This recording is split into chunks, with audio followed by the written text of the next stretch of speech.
Ini menjadi pedoman utama saya, maka saya katakan damai itu indah. Kita harus damai, baru bebas kita berkomunikasi. Kita damai, baru bebas kita bekerja.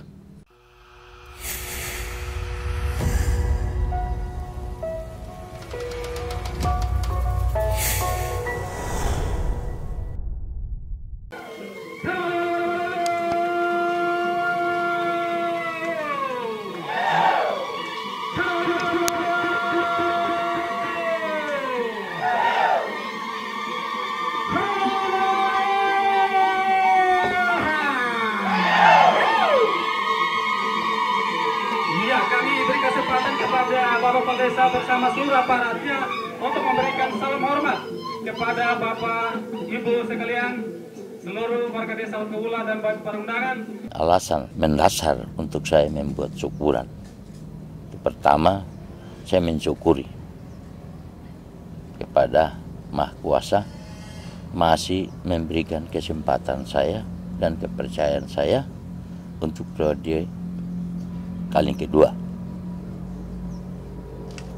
Yang kedua, saya membuat syukuran pada leluhur saya yang turut mendoakan saya kepada Tuhan untuk saya masih dipercayakan untuk memimpin periode kedua.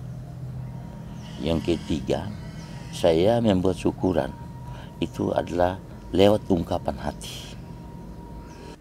Dan saya juga bersyukur lewat adanya atau rumah sakit umum Red Ambolo dan adanya Kodim memberikan kesempatan kepada peluang-peluang kerja kepada anak-anak saya yang ada di dalam wilayah saya yang punya potensi.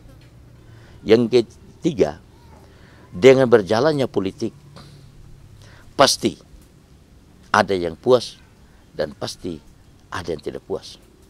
Yang puas adalah saya bersama pendukung dan masyarakat.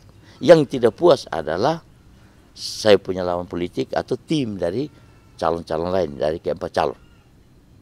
Nah, mungkin lewat syukuran kemarin, saya sebagai pemimpin terpilih dan terlantik, ya, saya harus memiliki jiwa kebapaan bagaimana untuk menghimpuni kembali dan mengaminkan suhu-suhu politik pilkades kemarin. Karena di dalam semboyan saya, damai itu sangat indah. Menuju kepada masyarakat yang adil dan makmur. Tanpa kita berdamai, sehebat apapun masyarakat atau pemimpin, dia tidak akan mampu untuk menjalankan roda pemerintahan. Ini menjadi pedoman utama saya, maka saya katakan damai itu indah. Kita harus damai, baru bebas kita berkomunikasi. Kita damai, baru bebas kita bekerja. Itu sangat yang memang saya mendasar untuk saya adakan syukuran. Mungkin lewat itu juga rasa ungkapan hati saya menyampaikan mohon maaf kepada seluruh masyarakat, seluruh pemimpin, seluruh stakeholder yang ada di SBD, baik pemerintah kabupaten maupun di tingkat keamanan.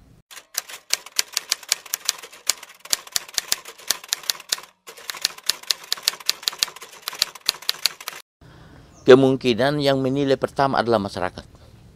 Kalau seandainya dalam langkah-langkah saya satu periode, sebagian besar masyarakat Utkawula saya tidak pernah berbuat sesuai topoksi saya, kemungkinan masyarakat saya tidak akan pilih lagi.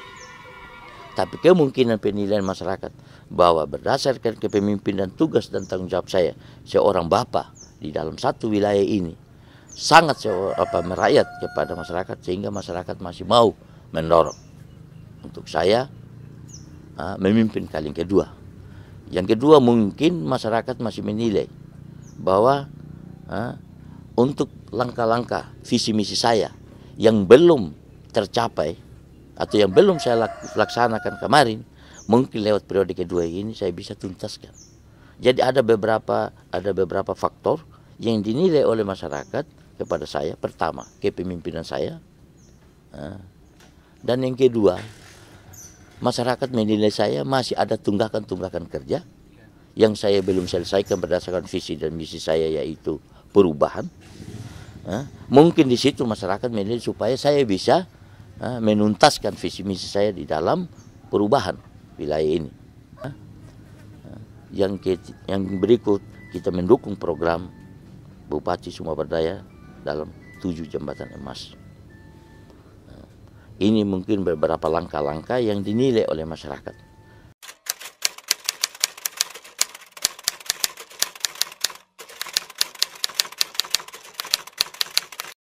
Proyek yang sangat saya prioritaskan di dalam periode kedua ini adalah pemekaran desa. Itu saya juga dengan adanya pemekaran desa itu yang saya prioritaskan. Kenapa? Karena di situ kesempatan untuk saya memperdayakan kepada generasi-generasi muda. Itu prioritas untuk program saya itu adalah pemekaran. Kenapa saya harus mekar? Untuk membuka peluang kepada generasi muda. Yang kedua, mempercepat pelayanan kepada masyarakat dan mudah untuk kita mendekatkan kepada masyarakat. Itu yang prioritaskan itu adalah pemekaran. Yang kedua, dengan adanya program saya yang memang kemarin tersendat dengan COVID, yaitu mengenai pasar. Itu prioritaskan. Pasar memang gedungnya sudah ada, lokasinya sudah ada, saya hanya belum buka karena belum dilengkapi berhubung kemarin COVID.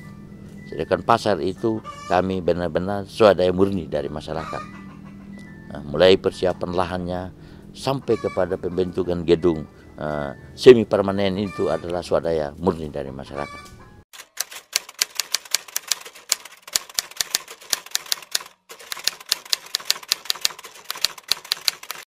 Pesan untuk generasi muda ke depan atau yang akan siap mau menjadi pemimpin, saya mengajak.